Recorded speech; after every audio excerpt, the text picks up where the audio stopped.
Wakil Presiden Gibran Rakabuming Raka bertemu dengan Wakil Ketua DPR RI sekaligus Ketua Harian Partai Gerindra Sufmi Dasko Ahmad.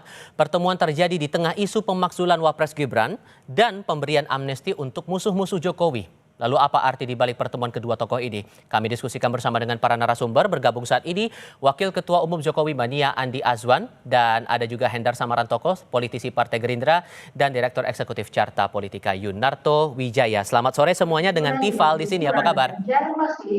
Selamat sore, Toto. Terima kasih semua sudah bergabung dalam Sore, diskusi Bang kami Hendar kali Sam, ini. Bang Andi. Mas Toto, kalau Anda membaca, tampaknya kan kalau namanya pertemuan antara dua tokoh politik tidak akan ada hal yang sederhana kalau ditangkap publik. Cuman kalau Anda membaca kaitan pertemuan kedua tokoh dengan isu yang sampai sekarang masih jadi tanda tanya diseriusin atau enggak nih sama parlemen adalah masalah pemakzulan yang didorong oleh Purnawirawan TNI. Ada kaitannya tidak pertemuan itu dengan masalah isu pemakzulan yang belum ada jawaban sampai sekarang? Kalau isu pemakzulan bukan isu baru ya, sudah beberapa bulan lalu. Kalau kita coba tarik yang lebih kontekstualnya baru-baru saja terjadi, dikaitkan antara hubungan Pak Prabowo, Pak Jokowi, Ibu Mega, dan tentu saja di tengah-tengahnya ada Mas Gibran, itu terkait dengan pemberian amnesti kepada Mas Hasto, yang dianggap berseberang-seberangan dengan kekuatan politik Jokowi, sehingga kemudian banyak nih tafsir yang menganggap ini seakan-akan simbol bahwa Pak Jokowi mulai ditinggalkan oleh Pak Prabowo. Kalau basisnya itu bisa saja kita berspekulasi, apalagi melihat bahwa Mas Gibran lah yang pertama memposting nih pertemuan dengan Bang Dasko, artinya kan dia ingin menunjukkan suatu. Kalau kita mau berspekulasi dari sisi persepsi, mungkin saja Mas Gibran mewakili kekuatan politik Jokowi ingin menunjukkan bahwa terlepas ada peristiwa amnesti kepada Hasto, terlepas kemudian hubungan antara PDI Perjuangan makin cair dengan pemerintahan Prabowo, termasuk Ibu Mega dengan Prabowo, tapi tidak serta-merta kemudian kami ditinggalkan. Dalam konteks ini kekuatan politik Jokowi. Dan kenapa yang ditemui dalam hal ini adalah Bang Dasko, ya suka atau tidak. Dalam konteks pemberian amnesti kepada Hasto, dalam konteks mencairnya hubungan PDI Perjuangan dengan Pak Prabowo, kita tahu lobbyisnya atau sosok yang dianggap kemudian menjadi jembatan mewakili Pak Prabowo kan adalah Bang Dasko. Makanya ada istilah Don Dasko gitu ya, lobbyis ulung. Dan itu yang mungkin ingin ditunjukkan. Tapi apakah sebetulnya kita bisa maknai seperti itu? Saya sih ingin mengambil kesimpulan satu sih, Tifal, bahwa kita nggak bisa memang melihat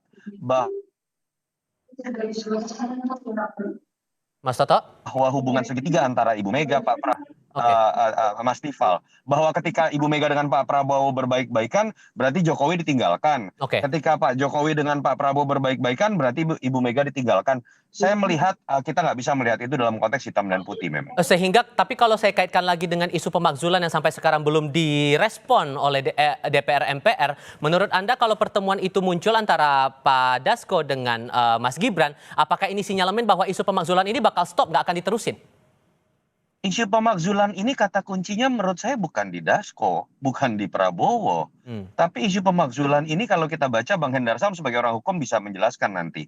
Ketika tidak ada alasan yang cukup kuat yang nanti bisa dibawa ke MK dan dibuktikan ada pelanggaran berat sesuai dengan apa yang diatur di Undang-Undang Dasar, menurut saya kekuatan politik nggak bisa menjatuhkan presiden atau wakil presiden. Jadi kata kunci saya selalu mengatakan di awal adalah apakah Forum Purnawirawan ini membawa sebuah bukti yang sudah bisa dikatakan kuat memenuhi kaidah pelanggaran yang dianggap bisa memakzulkan wakil presiden. Apalagi kalau hanya sekedar bertemu dengan Bang Dasko, saya pikir apakah seakan-akan bertemu makan siang bertemu dengan Bang Dasko segala sesuatunya bisa dipotong. Saya tidak melihat dari sisi itu. Dan saya melihat Pak Prabowo tidak ingin stabilitas politiknya terganggu, termasuk dalam konteks apabila ada pemakzulan terhadap wakilnya. Saya harus melihat objektif seperti itu. Bang Andi, kalau kemudian ini dikaitkan pertemuan antara Pak Dasko dengan Mas Gibran, lalu follow up dari dorongan pemakzulan oleh Forum Purnawirawan TNI terhadap Mas Gibran, ini korelatif nggak kira-kira menurut Anda? Tidak korelatif ya, Mas Tifal ya. Kalau hubungan Pak Gibran dan Bung Dasko ini hubungan pertemanan yang cukup baik ya. Apalagi dalam satu perahu kan dalam Pilpres kemarin itu. Jadi ini hubungan yang biasa-biasa saja, cuma diartikannya juga bersifat politis ya, dengan adanya pemakzulan seperti itu. Menurut saya, pemakzulan itu sudah game over sebetulnya. Tidak ada relevansinya lagi, karena selama ini Pak Prabowo itu adalah memberikan juga ruang-ruang buat Pak Mas Gibran sebagai wakil presiden itu untuk acting sebagai presiden ketika beliau berangkat ke luar negeri dengan tugas-tugas di luar negeri. Jadi kalau ada yang membaca itu adalah sesuatu ya ada negosiasi dan sebagainya, kalau menurut saya itu adalah sebagai pembenaran lah bahwasanya tidak ada masalah di kabinet ya, dan juga Pak Prabowo maupun Mas Gibran ini fine-fine saja, dan ini adalah sesuatu yang menarik sebetulnya karena memang kalau dikaitkan dengan kemarin adanya abolisi dan amnesti itu, dan ini sudah menjelaskan bahwa hubungan Wapres dan Presiden itu adalah hubungan yang sangat kuat, sangat erat, dan tidak boleh ataupun tidak ada kekuatan-kekuatan yang akan menggoyahkan hubungan mereka untuk menjalankan roda pemerintahan Indonesia sehingga dapat diselesaikan sesuai dengan amanah asta cita tersebut. Begitu, Tifa.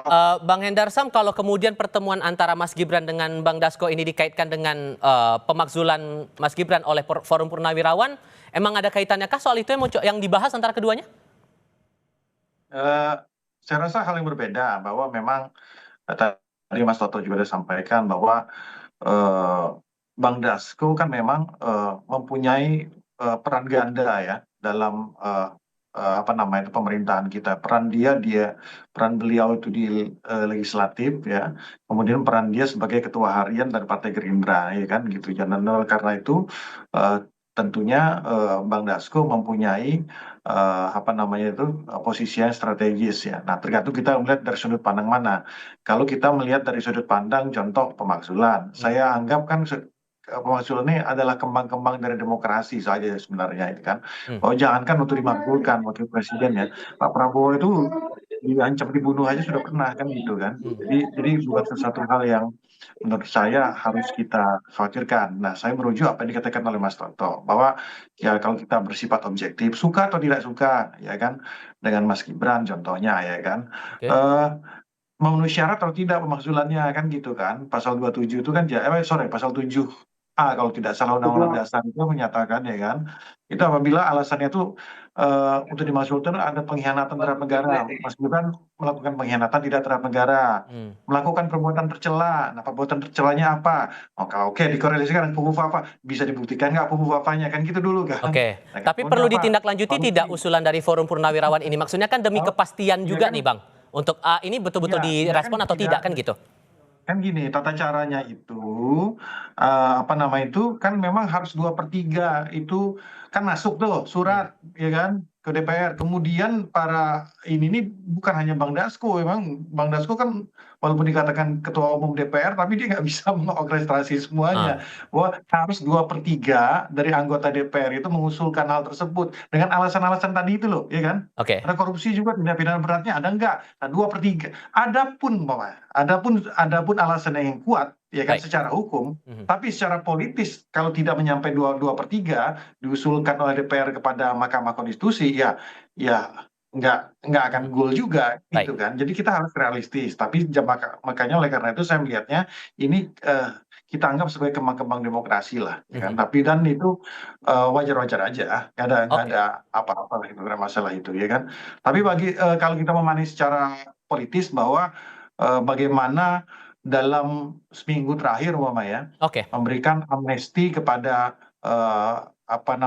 Mas Hasto, memberikan abolisi kepada Pak Tom Lembong, kan kemudian melakukan pertemuan dengan Mas Gibran. Artinya kan memang ada poros tengah dan mazhab di tengah itu yang mau kita coba ulas lagi, termasuk ada pujian juga dari Presiden Prabowo soal masa transisi yang sekali lagi disebut baik antara Presiden Joko Widodo dengan Presiden Prabowo. Apakah ini menandakan bahwa memang hubungannya baik-baik saja di antara keduanya, di tengah banyak yang bilang bahwa retak nih komunikasi antara keduanya? Jawabnya nanti kita bahas setelah jeda berikut ini.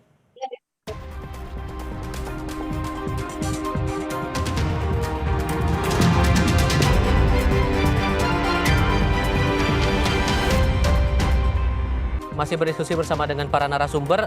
Ada yang berpandangan bahwa pemberian amnesti dan abolisi untuk Pak Hasto dan Mas Tom ini menandakan bahwa hubungan Pak Prabowo dengan Pak Jokowi lagi renggang. Tapi di sisi lain, saat sidang kabinet, Bang Hendar Sam, disebutkan ada pujian nih dari Presiden Prabowo terhadap Pak Jokowi karena masa transisinya berjalan mulus, goal untuk menuju ke sukses pangan itu bisa tercapai.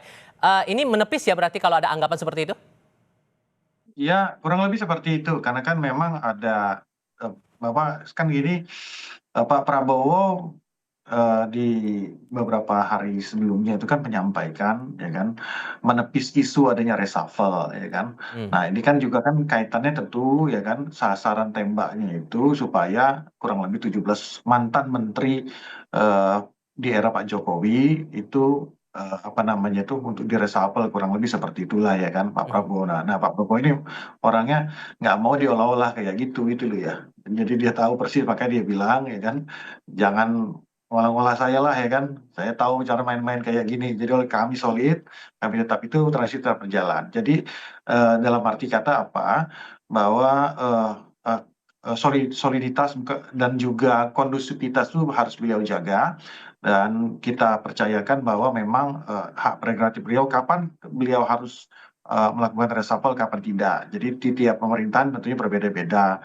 Nggak ada rumus setam. Nah, Mas Toto ngerti itu ya kan. Ada yang 2 tahun, ada yang 2 tahun kan itu nggak ada rumus yang tetap. Jangan-jangan apakah ini berlangsung terus sampai selesai bisa jadi iya, bisa jadi juga tidak. Nah, hal seperti ini juga yang nggak bisa kita template dari pemerintahan-pemerintahan sebelumnya.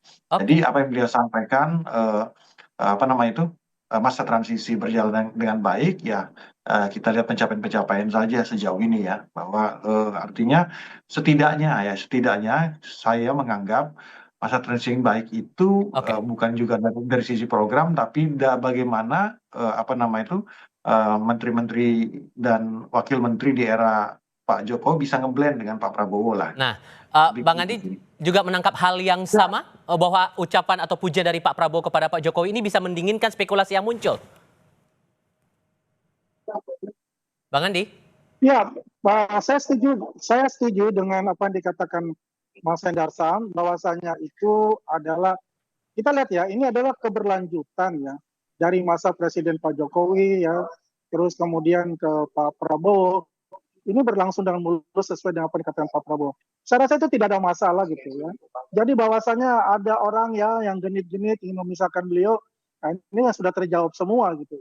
Bahwasanya ya beliau, Pak Prabowo dan Pak Jokowi ini adalah satu duit tunggal kalau menurut kami. Duit tunggal. Atau kata lain lah, quote unquote bestie lah ya. Dalam hal sebagai negarawan sementara ini. Jadi pada dasarnya adalah saya setuju apa yang dikatakan Mas Hendarsan dan juga bahwasanya kita fokuslah bagaimana kita untuk bisa membantu Presiden dan pembantu-pembantu Presiden dalam menjalankan tugas-tugas mereka untuk memajukan masyarakat Indonesia ke depan. Begitu, Tifal. Sehingga kalaupun dianggap bahwa mengklirkan ini sudah jernih, spekulasinya sudah terbantahkan, Mas Toto, tapi masih ada ganjalan tidak sih? Ya. Begini, dari awal saya selalu mengatakan. Saya rasa tidak ada. Sorry, ya. ke Mas Toto dulu, Bang Andi. Ini Sorry. Bang Andi apa saya nih? Oh, Mas Toto. Silakan Mas Toto. Iya, dari awal sebetulnya kita kan bisa melihat Pak Prabowo berusaha untuk menjaga hubungan dengan semua mantan presiden yang berbahaya secara tata negara, secara kenegaraan, kalau ada yang memaknai berlebihan bahwa hubungan yang baik, silaturahmi ini, tadi saya agak tolak tuh istilah duit tunggal. Duit tunggal itu hanya boleh terjadi antara presiden dengan wakil presiden dalam terminologi, bukan antara presiden dengan dengan presiden yang masih berkuasa. Itu yang kemudian malah menimbulkan kesan kok Pak Jokowi seakan-akan masih ada dalam pemerintahan. Jadi maknai ini secara biasa-biasa saja. Yang saya lihat dari Prabowo adalah dia ingin mengkonsolidasikan semua kekuatan politik. Bahkan ketika PDI Perjuangan ada di luar dan tetap dibiarkan di istilah partai penyeimbang, tapi sekjennya tanda kutip ya diberikan sudah tidak sekjen sekarang Mas Hasto diberikan nanti. Dan kita harus melihat sebuah fakta yang terjadi dalam keriuhan ini nggak bisa misalnya terkait Mas Gibran ya. Kenapa muncul makzulan? Kenapa konfliktual antara PDI Perjuangan dengan Prabowo masih ada? Masih ada sejarah historis yang tidak antara bukan Pak Prabowo-nya, tapi antara Mas Gibran, Pak Jokowi dan keluarganya dengan PDI Perjuangan. itu kan menjadi residu yang akhirnya harus ditanggung oleh Presiden Prabowo. Nah, apa sih yang kemudian dilakukan oleh Pak Prabowo? Ya dengan bijaknya Prabowo kemudian melakukan langkah, di satu sisi saya tetap menjaga hubungan baik dengan Pak Jokowi, di satu sisi juga saya menjaga hubungan baik dengan PDI Perjuangan, tapi dalam konteks kebijakan, saya ingin mengambil sikap saya sendiri. Saya bukan berarti kemudian bisa diatur oleh Jokowi, bisa diatur oleh Mega. Aha, Dan menurut saya seharusnya Presiden melakukan hal tersebut. oke. Apa sih yang harusnya dilakukan dan bisa dibantu dalam kemudian ikut memelihara kondusivitas yang juga dijalankan oleh Prabowo? Dari pihak Pak Jokowi misalnya, Bung Andi, jangan lagi ketika Pak Prabowo sudah menerima merangkul yang kalah, relawan Jokowi kemudian teriak-teriak. Baik. Wah, ini masih ada yang kalah, berteriak-teriak. Lalu ketika kemudian mengambil posisi berhubungan yang baik dan cair dengan PDI Perjuangan, di bawah masih terjadi debat, seakan-akan posisinya masih berbeda. Oke. Contohnya clear lah, ada yang menuduh partai biru lah dan lain-lain. Itu menjadi beban buat Presiden Prabowo. Oke. Itu yang saya harapkan bisa dibantu juga oleh teman-teman relawan Jokowi. Kemudian keberadaan nama Oke. Jokowi yang masih melekat dalam pemerintahan Prabowo dilihat secara positif, bukan menjadi beban. Sudah kami tangkap poinnya di situ, Mas Toto, Bang Hendarsam, Bang Andi, terima kasih banyak sudah mau hadir dalam diskusi kami kali ini. Sehat selalu semuanya. Selamat sore. Sore. Terima kasih.